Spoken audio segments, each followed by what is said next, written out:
Hi అండి, అందరూ ఎలా ఉన్నారు? ఈరోజు నేను లంచ్లోకి కాకరకాయ ఉల్లి కారం చేశాను. ఫస్ట్ కాకరకాయని పీసెస్ లాగా కట్ చేసుకొని ఉప్పు పసుపు పట్టించి పక్కన పెట్టాలి ఒక హాఫ్ అన్ అవర్.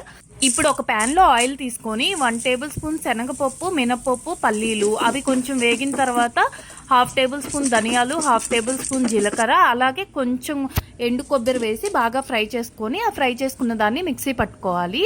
ఇప్పుడు అదే మిక్సీ జార్లో ఉప్పు, కారం, వెల్లుల్లి, పచ్చి ఉల్లిపాయలు, అలాగే కొంచెం చింతపండు అండ్ బెల్లం కూడా వేసుకొని మెత్తటి పేస్ట్ లాగా చేసుకొని పక్కన పెట్టుకోవాలి. ఇప్పుడు కాకరకాయ ముక్కల్ని మనం గట్టిగా పిండాలి. అప్పుడు మనకి దాంట్లో ఉన్న చేదంతా దిగిపోతుంది. ఆ తర్వాత ఆ ముక్కల్లో కొంచెం సాల్ట్ వేసుకొని ఆయిల్లో ఫ్రై చేసుకోవాలి. నేను చెప్పిన ప్రాసెస్లో కనుక మీరు కాకరకాయ ఉల్లి కారం చేసుకుంటే టేస్ట్ చాలా బాగుంటుందండి. ఇది ఒక 5 days నిలవ కూడా ఉంటుంది.